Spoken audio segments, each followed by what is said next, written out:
Good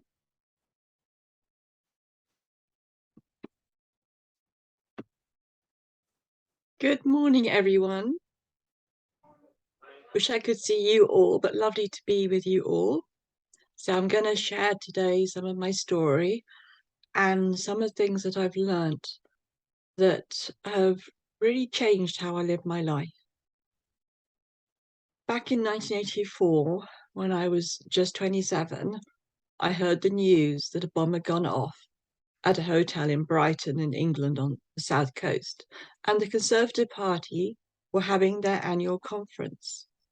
And I knew that my dad was staying in that hotel. My dad was a Conservative MP. He worked for the government. And it took about 8 hours before we got the news that they found my dad's body. He'd been killed in the blast, and that my stepmother, his wife, was badly injured. Now, the IRA said they were responsible by the end of the day. Now, the IRA at that time, they came from Northern Ireland. There were bombs going off in London where I lived, but I never thought we would be a target. I did not live in fear. I lived in peacetime. But that bomb changed everything. I didn't just lose my dad, who I adored. We were very close. But I lost the me that felt I lived in peacetime. Because now I feel like I'm part of a war. I have an enemy. And I can't go back to the person I had been. So just 2 days later, I remember going somewhere in London that meant a lot to me. And I sat there and I thought, maybe I can bring something positive out of this. Maybe I can find a way to not have an enemy. Can I understand those who killed my father? And I decided to choose to not blame, not go for revenge. And the journey started. And as a journey without a map, this is in 84 before you can Google. How do you go on a journey of healing after losing a family member in a terrorist attack? I didn't know anyone who'd been through this. And I did not have a huge amount of emotional intelligence.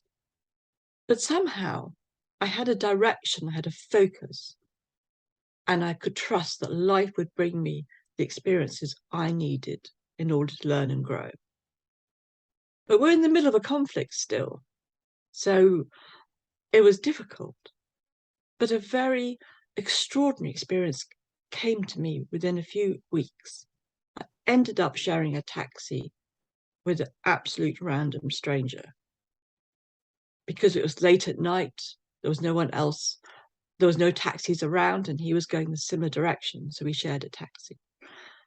And he came from Northern Ireland. He came from the area where the IRA came from. So I asked him a question. I remember it now so clearly. I said, this might seem odd to you. I'm trying to understand what would make someone join the IRA. And he said to me, oh, that's not strange at all. He said, my brother was in the IRA and he's just been killed last year by the British Army. So we came from different sides. We represented each other's other. And yet we spoke of a world where peace was possible. This is a time where we couldn't even be seen as being friends. And yet there we were talking about peace and shared humanity. I left that taxi thinking I can build a bridge across the divide. And even though no one knows, I know. And that journey then took me to Northern Ireland, where I met many people. But I'm going to take you now to the hardest bridge I had to build, or I chose to build. We had decades where people carried on being killed, and every time I could feel the pain and want to do something about it, but felt very, very powerless. And then we had the peace process. And in 98, we had the Good Friday Peace Agreement, which changed everything.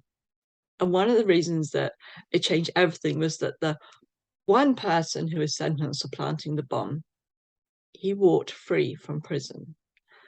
And I wasn't prepared for that. I mean, I remember turning on the TV and there he was coming out, Patrick Magee. He was greeted by the world's press because at that time he was the most notorious, most demonized terrorist we had. He'd almost killed the British government. There he was walking free. having had a multiple life sentence. And this is 99. And my first thought was, well, that's not okay. How come he's free? My dad can't come back. I felt angry. But then I thought, this is for peace. This means less people are going to be killed. And I welcomed it. And then the idea came to me, maybe I can meet him. And because of the peace process, there were a lot of programs for people who'd been affected by the violence who lived in England.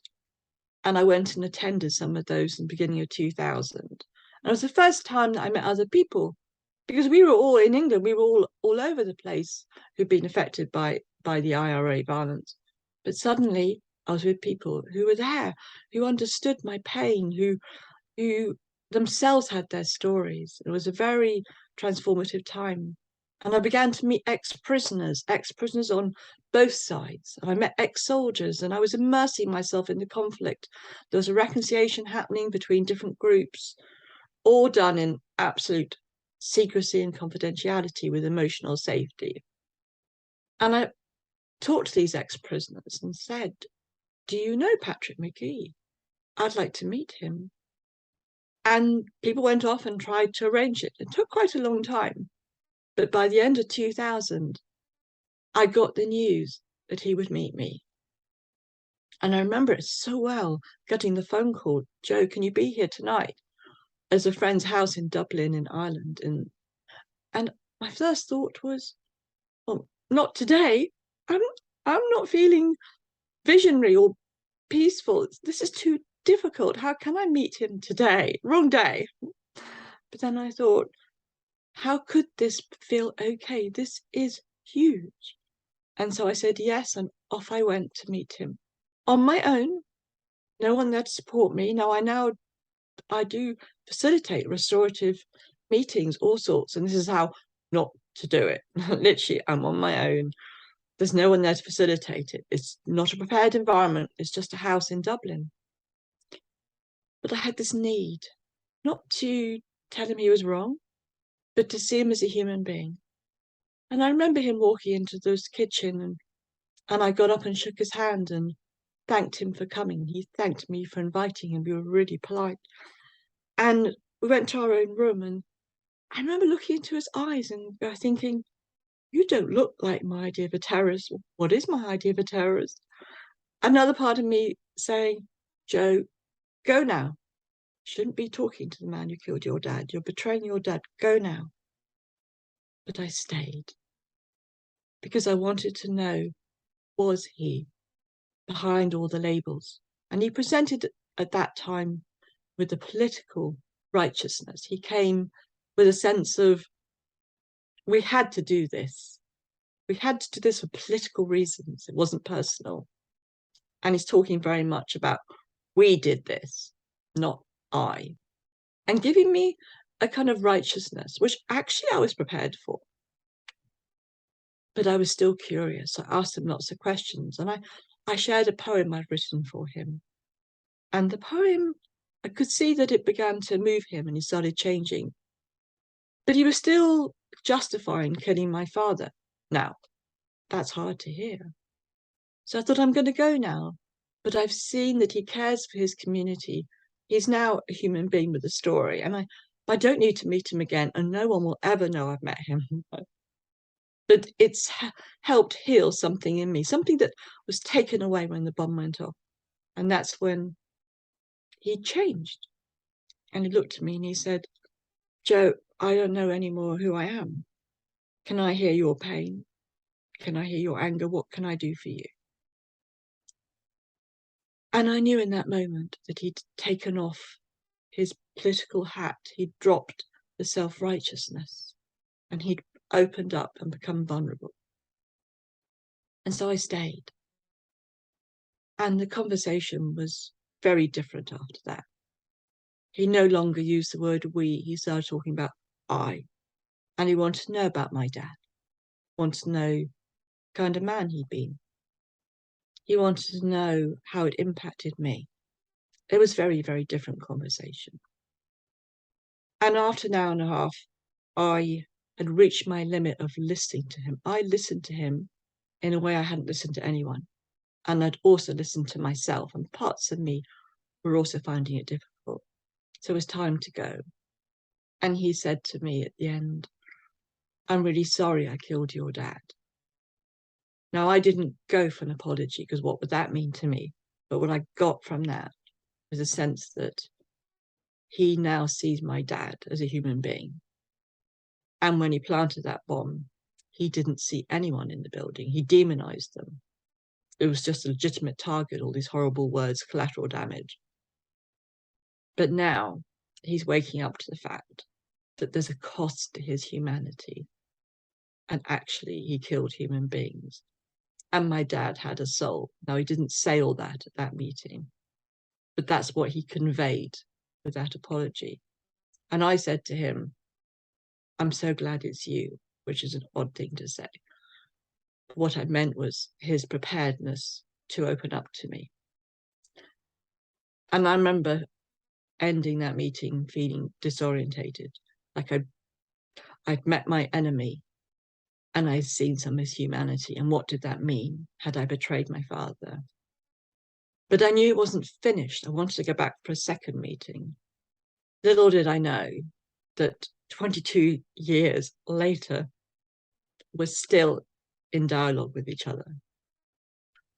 And the last 22 years have been extraordinary. Not always easy, sometimes very challenging. But I know that I would not be the person I am today in the work that I do if I had not engaged with him, because I have learned so much. I remember one of the first times we spoke in public, we only had like 3 minutes each. It was after we'd made a documentary together.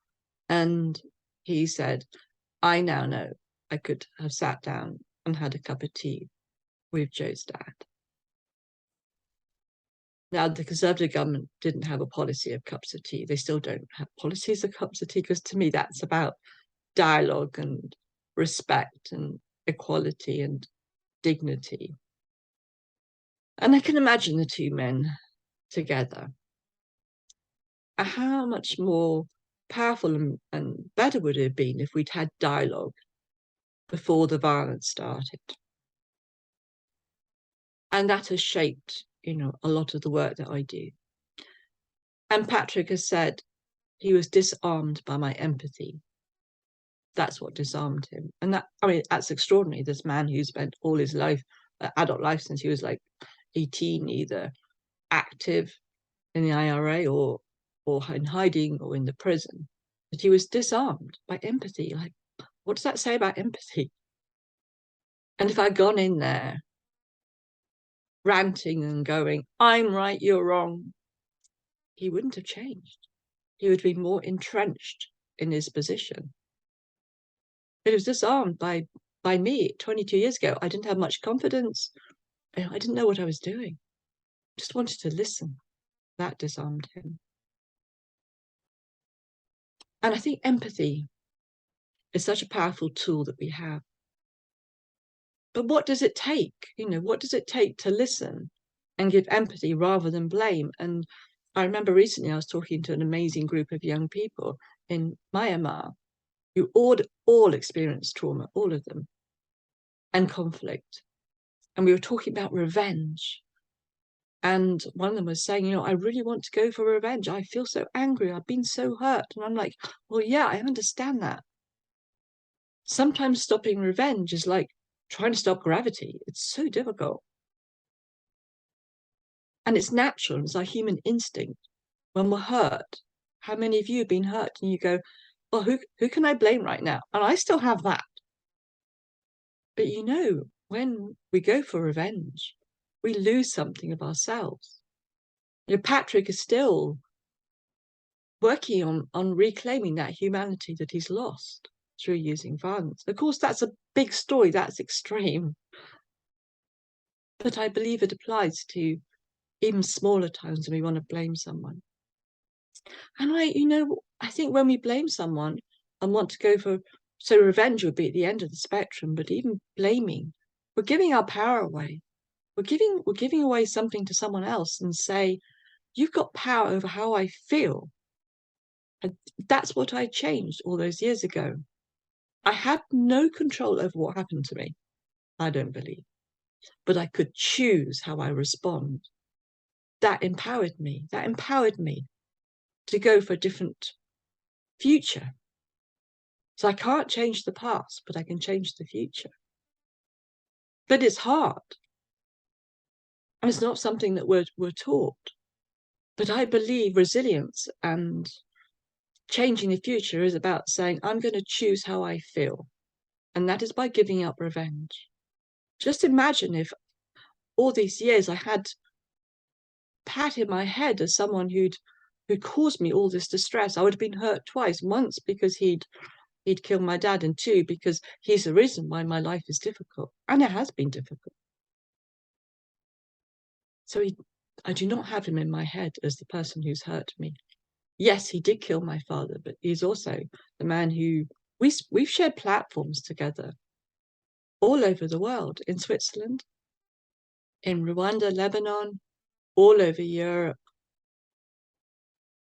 And I've shared my story all around the world, as many countries that he's not allowed to go to. And actually, there's more I can do sometimes on my own. I have a charity and I take my story to many, many different places. I'm about to go to Cyprus, which has its own wound, as they call it, frozen conflict.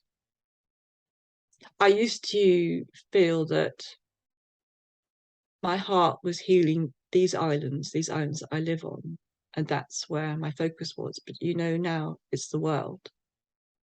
Because I believe if someone's hurting anywhere in the world, we're all hurting. But we need to take care of the world that we live in, where we are right now. So how can we have the difficult conversation? How can we become a bit more able to give empathy? And I think it starts by making a decision. And the one thing that I've learned so much, but that I have to give myself empathy as well. I have to take care of myself. I didn't grow up knowing this was even possible. My daughters know about it because we talk about it, and they're now adults and understand about self-care. It's not something I ever knew about. Because even meeting Patrick the first time, there was that voice in the head telling me I was wrong to do it, telling me I shouldn't be doing this work. So now I've been developing a way of giving myself support. And for any of us to be change makers, to want to do anything positive, I think we need to be able to give ourselves support, because it can be difficult. This can be hard work. This is emotional work. And also, I know many of you will have experienced trauma, be experiencing challenges. We can always find the gift. The amount I've been hurt is now the amount of compassion and love I feel. That's like an alchemy of transforming our feelings. But we need each other. We need support. Can't do this on our own. And how can we give each other support? By listening, by just being there, by saying, please tell me your story, I care.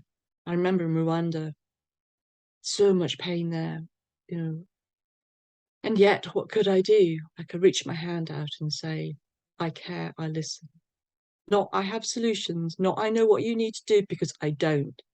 We need to be with each other. I can't do things to you or for you. I remember we went to Palestine and Israel together, and I think some of you will have heard my friend speaking yesterday, Bassam and Rami, and I remember there were the combatants for peace, another organization, and they said, can you give us solutions for our conflict? And I was like, no, I'm here to share what I've learned. I'm here to say I care and I want to listen.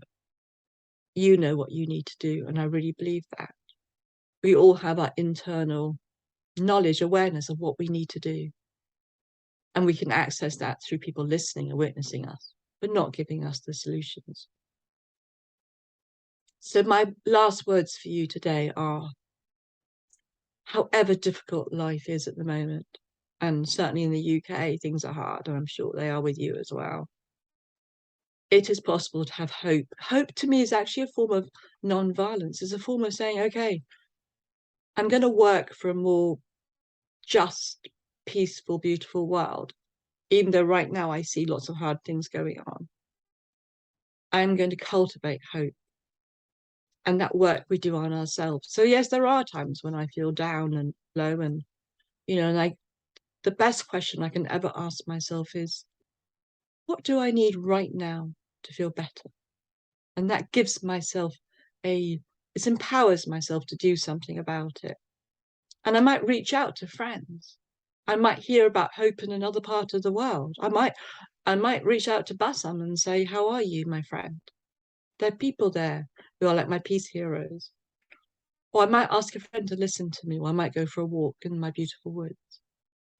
Because it's up to all of us to take care of ourselves and reach a place where we can make a difference in the world. And every time we choose not to blame, but choose to understand. Because, when we listen to people's stories, everyone's doing their best. We can't define everyone by their acts, because we've all hurt other people. We've all been hurt. So if we can see the humanity of people despite what they've done, because I've discovered that by listening to people's stories, and Patrick Magee will be one of those stories, I wonder if I'd lived their life, would I have made the same decisions? And in that moment, there is nothing to forgive. There's just that understanding and empathy. And I can do that to people of different sides of the same conflict. And it's about moving beyond right and wrongdoing, as the wonderful Rumi poem says. There is a field where I'll meet you there, where it's not about who's right and who's wrong. And what would that world look like if we gave that up and we looked to understand and to meet the needs of everyone despite the difference? How would that be if we did our politics in that way? It would look very, very different. If we cared and gave love and understanding and gave up about I'm right, you're wrong, and defending our position and going, okay, actually, I can understand. What is the need behind this behavior? The world will look very different. So I ask you all today to be very gentle with yourselves and know that you can all make a difference and we're all doing our best, and that loving ourselves, loving each other is the way to create a different world, a more peaceful world. Thank you.